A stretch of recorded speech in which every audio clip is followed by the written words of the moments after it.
There is never a dull day as a Nebraska fan, is there? We've received some bad news that one of the most promising up-and-coming Huskers is potentially out for the entire season with an injury. So in today's video, I'm going to give you the inside scoop. There are a lot of rumors swirling out right now. What's true, what's not, who this player even is he actually out for all of 2025, and everything else you need to know about this developing story. And then a couple of other injury nuggets the media, they have not reported on yet. What's going on in that running back room, the offensive line, the real reason Elijah Prichett was running with the second stringers the other day, and so much more. So really quick, this video is jam-packed with insight information. Hit that like button. And also, if you're a diehard Nebraska fan and you're not subscribed, what are you waiting for? We have a family of over 12,000 strong, and the season's almost here. This is the only place you can get daily content talking Husker. So it's no brand, take 2 seconds. Join the family. Hit that subscribe button. Thank you so much. But without further ado, let's just talk about it. I'm going to tell you what's true, what's not true. I learned yesterday at about 4 o'clock p.m. that Nebraska tight end, former 4-star recruit, former LSU transfer Markway has re-injured his same knee from last year and is potentially out for the entire season. Now, that was before all of Twitter started blowing up, all the message boards started blowing up. This is from somebody who's not steered me wrong in the past, who's potentially in these practices, so you take that for what you will. But again, I didn't really want to make a video about it because it's still a rumor. Matt Rhule hasn't reported on it, but with everything that we've heard, pretty much confirmed. We're just kind of waiting on the final bit. So I'll tell you what's true, what's not true, what actually happened. The things that are true. Number one, he got injured in day 1 of fall practice, that Monday. So the media, they saw Markway on Monday. They saw that he was 100% healthy. It was not a contact injury. It was not non-contact injury. He just felt like his knee was not 100% healthy. So after practice, the coaching staff, they pulled him aside. They did some scans on his knee, and they found some contusions. They found some bruising, and they found that his knee was not 100% healthy. It's not 100% ready to go from what we thought it was going to be going into fall ball. So Markway, he got injured day 1, which is Monday. Day 2, which was yesterday, he was out the entire practice. He was non-street clothes. He was in street clothes. He was not in the green jersey, not in the yellow jersey. He was not practicing. He did not practice today either. So the rumor mill, it is correct. He did injure that exact same knee. Now, we do not know the severity just yet. We're waiting on confirmation from Matt Rhule, but my guess was that it's the same knee. We know that for a fact.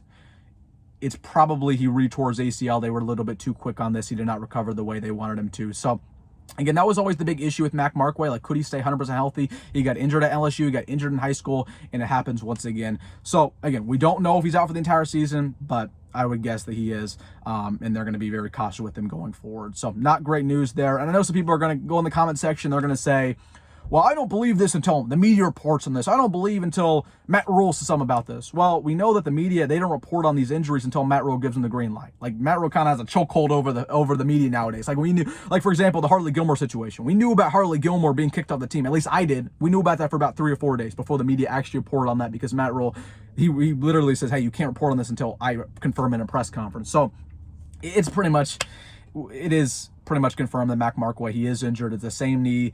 Whether he's out for the entire season, I guess he probably is. I'm not willing to, really speculate any further, but if I were to guess, if I were to give you my best impression of everything I've heard, he is out for the entire year and won't play until 2026. So what does this mean for our tight end room? Again, we still have a very strong tight end room. Like, Lindenmeyer is going to be our starter. That doesn't change anything.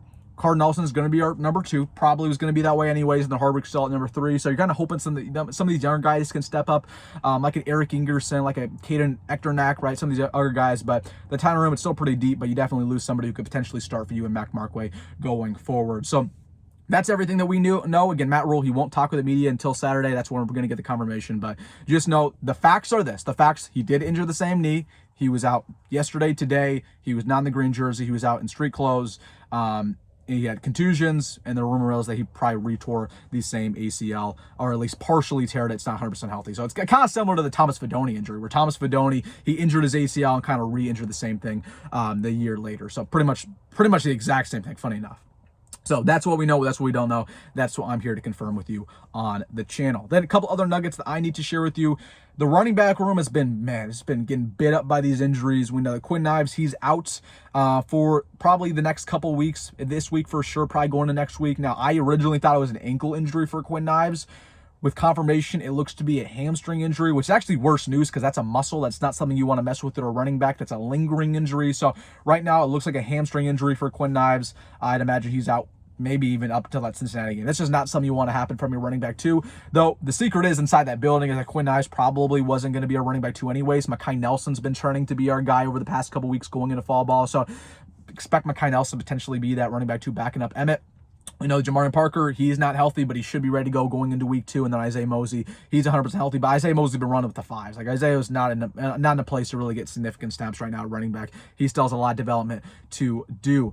Then, you know, some other positions going on. Demitrius Bell should be ready to go by week 2 is from what I'm hearing. Again, we're hoping that Jalyn George will be back going into week 2 as well of fall camp. Not week 2 of the season, but going into fall camp. And then Turk Corcoran will probably be out going into Cincinnati. So, just want to give you guys those nuggets there around the injuries. Not too many other things going on. We're pretty much healthy, but the Markway stuff really hurts us, man. It really, really hurts a room that was already pretty good. And then really quick, I want to talk about Elijah Prichett, because we talked about on the other day that when the media was at practice on Mondays, Elijah Prichett was actually running with the second stringers. Now, I learned a little bit of a scoop there.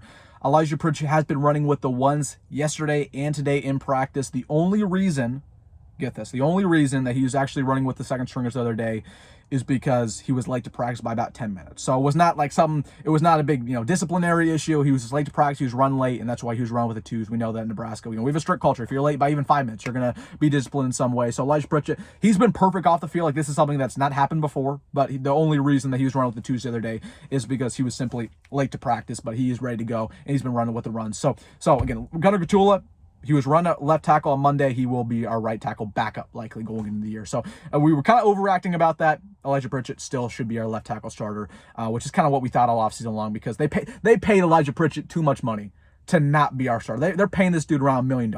Like, that's just the unfortunate reality of college football nowadays. Like, if you pay somebody that much money, no matter if they're bad, they're probably going to start. So Elijah Prichett, while I have my concerns about him, while I think Gunnar Gatula actually might be the better left tackle, they're going to at least start Elijah Prichett to begin the year, because they're paying him literally like 5 times, 6 times more than Gunnar Gatula. Why would they not play Elijah Prichett? So that's just the scoop there that I want to share with you. Again, the things that we've heard in practice. So other than that, practice at minutes, run smooth. And we'll hear some more stuff about from Matt Rule on Saturday, what's been going on, but that's really the injury situation. Hearing some really good things about the offensive line so far. The defensive line, heard some great things about them.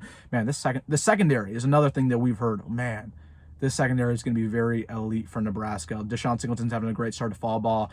Heard some good things about Mario Buford as well. We'll talk about that more on Sunday in the Nuggets episode, but hearing some really good things about Mario Buford. He could potentially start at both nickel and at safety. So we always want to give you guys a schedule on what's going on. Saturday, there's an open practice in Lincoln. I will not be in attendance, unfortunately. I'm coming back home, or excuse me, I'll be busy, so I will not be there on Saturday, but we'll have a recap video. We'll hear everything about that. So there's going to be open practice on Saturday.